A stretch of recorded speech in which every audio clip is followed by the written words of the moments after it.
Hello everybody, the boots on the ground, the Army of Light Earth Division. It's Shawna L. Today is August 20th, 2024. Thanks everybody for joining us for our fourth installment of Decoding the Living Word. These are Melchizedek's words. We are revisiting the major stories of the Bible here. Today's topic, we're getting into Noah and the ARK. And again, I think once they kind of bring forth their wisdom on what was really intended for this in terms of today's audience, our modern time, where we are sitting right now with the ascension timeline, this is all going to make more sense. So I'm actually pretty excited about this today. Thanks everybody for being here. I want to let you know I've read all of your comments from the last video, all your well wishes and all your congratulations and all your questions and concerns and all of it. I just have not had a chance to take the time to respond to each of these, but I do plan to do that. I am going camping in the morning. I'm going to be out of cell range service for the next 4 or 5 days. But I will get to this next week. And so I just want to let you know that even though I may be absent from responding, I am reading and taking all this in, as is Melchizedek. Remember, team, that we are serving as really kind of a testing ground for new information, particularly as it relates to the negative reptilian regime here, the influence that's been going on behind the scenes since the beginning of time. And, you know, we get this fun job of helping to seed consciousness with this information. We are the tip of the spear. The spear is in motion. We are bringing this information forward, even though to the rest of the world, it's going to sound absolutely ludicrous. We've got to trust our guides here, and they're knowing that humanity is ready to know the truth about what's been going on here. This is the enemy we're fighting. It may feel like we are fighting each other, but truly this has just been, you know, a big playground for the negative reptilian regime in order to keep us afraid, keep us in lack, keep us asleep, keep us from raising our consciousness and ascending. Because once this ascension happens, they no longer get to have this place be, you know, supplying them with the fear energy that they need and everything else they're doing here to control us. So if you're new to my channel, I want to thank you for being here and giving this a try. We have a beautiful community here, beautiful community of light workers. Many of you have been with me for a very long time. Who needs Netflix when we have this kind of content coming forward? I just, this is actually a pretty, you know, I don't know, humble kind of channeling today from the gang, and no big bombs being dropped today. I'm thankful for that. Anyway, I do have to get up early. I'm going to get into this here, channeling from Melchizedek. We're going to basically pick up where we left off from last week, guys. We're still talking about Genesis, and we left off with Melchizedek talking about last week. It was chapter 6, verses basically 1 through 4. And we're going to start with Genesis 6, verse 5 today. And this is where Melchizedek had me start reading from. So I'm going to go ahead and read this. Guys, Genesis is in the Old Testament. So if you've got that laying around and you want to follow along, great. I'm going to go ahead and read what Melchizedek had me read earlier today before the channeling. All right, and we're going to do this a couple of times. The Lord saw that the wickedness of man was great in the earth, and that every imagination of the thoughts of his heart was only evil continually. And the Lord was sorry that he had made man on earth, and it grieved him to his heart. So the Lord said, I will blot out man whom I have created from the face of the ground, man and beast, and creeping things, and birds of the air, for I am sorry that I have made them. But Noah found favor in the eyes of the Lord. Okay, and this is where Melchizedek had me stop. Okay. And here's what Melchizedek has to say about these passages. Dear ones, God loves humanity. You were all created from love.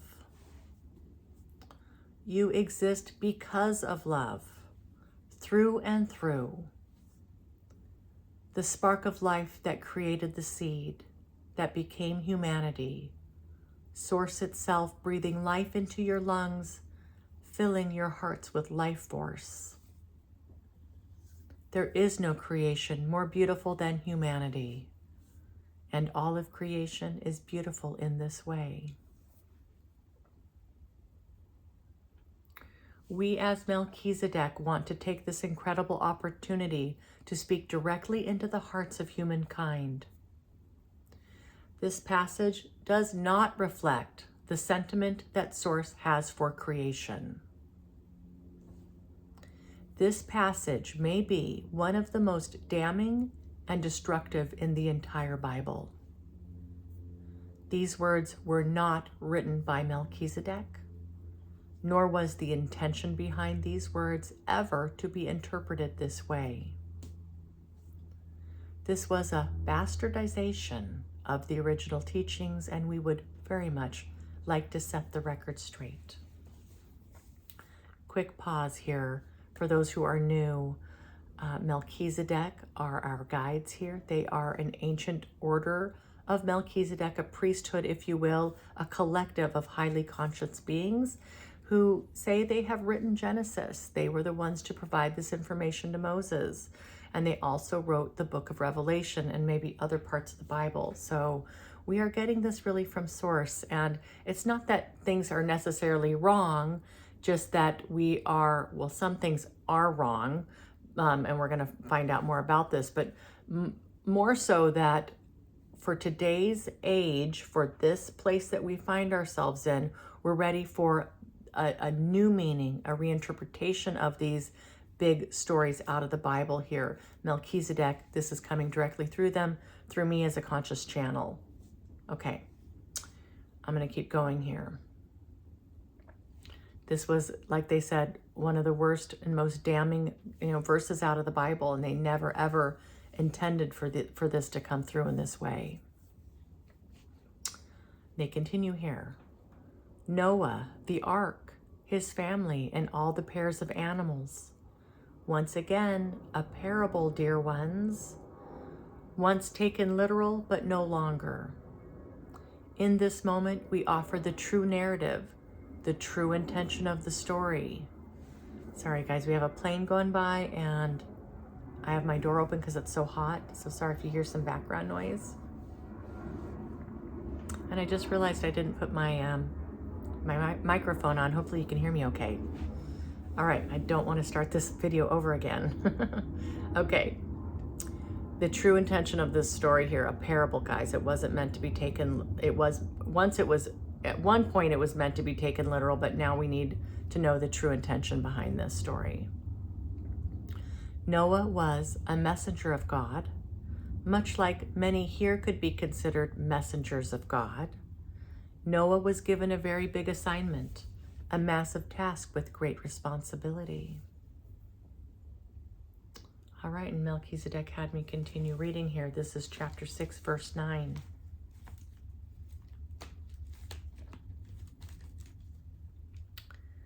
These are the generations of Noah. Noah was a righteous man, blameless in his generation. Noah walked with God. And Noah had 3 sons, Shem, Ham, and Japheth. Verse 11. Now the earth was corrupt in God's sight, and the earth was filled with violence. And God saw the earth, and behold, it was corrupt, for all flesh had corrupted their way upon the earth. And God said to Noah, I have determined to make an end of all flesh, for the earth is filled with violence through them. Behold, I will destroy them with the earth. Make yourself an ark of gopher wood.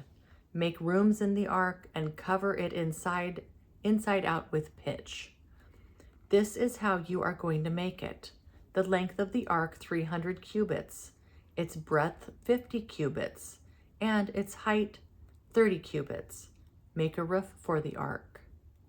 And finish it to a cubit above, and set the door of the ark in its side.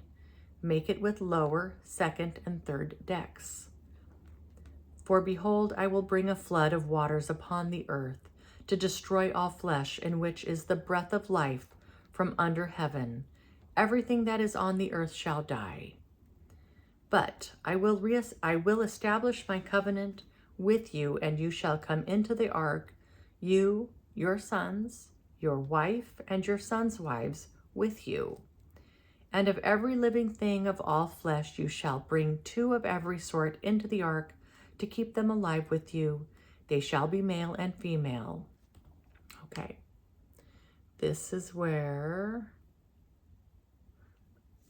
Oh, we keep going a little bit longer here. Sorry about that. Of the birds according to their kinds, and of the animals according to their kinds, of every creeping thing of the ground according to its kind, 2 of every sort shall come into you, to keep them alive. Also take with you every sort of food that is eaten, and store it up, and it shall serve as food for you and for them. Noah did this. He did all that God commanded him. Okay, that was the end of chapter 6. Okay, that's as far as we're going here. All right, Melchizedek. Noah and this ark and all the family and creatures within represent a turning point in humanity's journey on this planet. A sturdy ark made by hand of wood, huge size, able to house every type of creature, all with the breath of life on the surface of the planet. A wondrous ark able to withstand the biggest of storms, the most tumultuous waves. 40 days and 40 nights, God with Noah and all aboard. A safe passage, a peaceful passage, all being provided for, accounted for, while the earth goes through her metamorphosis, her resurfacing. Is this beginning to sound familiar? They said. And there was a long pause there. It certainly is. They continue. We've been with most of you long enough for this story to begin to take on a new meaning for today's audience. The beauty of this parable is that life continues, thrives, multiplies, and expands after something so cataclysmic. With the proper preparation, planning, and communication, anything is possible. You may be wondering, who would be Noah in this modern age? Who will help humanity not only survive the coming earth changes, but be reseated back onto the planet when the earth is ready to open her arms to all of you? The answer may be more comprehensive than it may seem on the surface, for there will be a multifaceted plan to take care of and accommodate all who have chosen this ascension pathway. As we have mentioned previously, there are a few major categories available, and many of you have already made your choice in different realms of consciousness. There will be those who decide to continue their journeys, learning at the 3D level, but elsewhere. There are those who plan to end their learning at this level. And then there are those who have chosen to metamorphose from the 3rd density to the 5th density of 5th level of density off planet, while the earth makes her transformation, only to come back and begin anew with the new earth. Noah and his family represent those of you who have said yes to this metamorphosis, this incredible transformation. There's more here, but can you believe this? So certainly I had never thought about Noah and the ark in this way.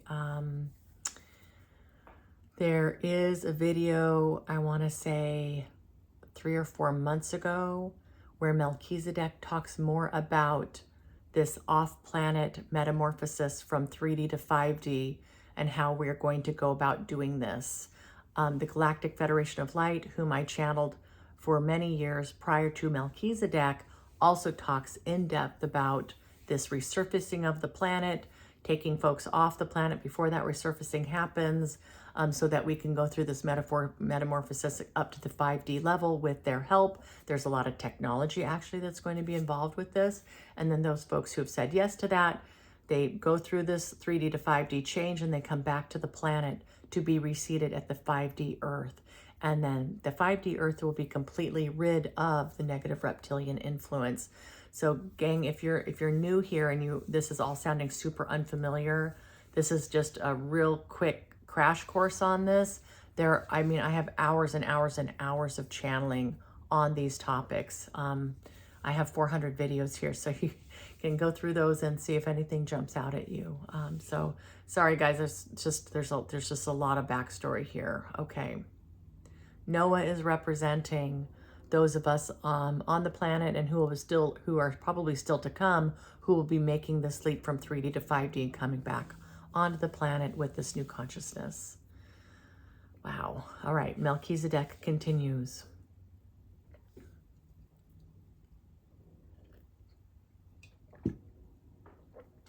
And this is not because God is so unhappy with his creation as those opening verses describe. Most of you have been with us long enough to understand exactly where the darkness resides, where it originates, and it's not with humanity. While Source loves all creations, Source also values balance. And we know, guys, that we are completely out of balance toward the dark here because of the exploitive nature of the negative reptilian regime and how they go about managing things here. Soon to be no more. All right, they continue. The great resurfacing of your Mother Earth, as represented by the Great Flood, will wipe the slate clean, if you will, from this negative influence and allow the new Earth to thrive at a level of consciousness that encompasses love and unity. Once again, this parable is ready for reinterpretation for these modern times and this new phase that we've entered together. You are ready for a new understanding, dear ones. The dawning of a new age is upon us.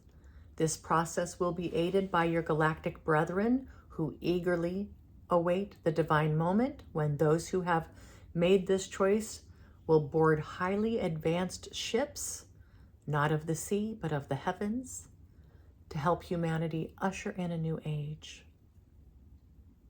All with the breath of life who have chosen this pathway will be accommodated. Your animals, your insects, your plant life, and more. Imagine that it can be, dear souls. Know that this is possible. Understand that this is humanity's choice. And Melchizedek continues here.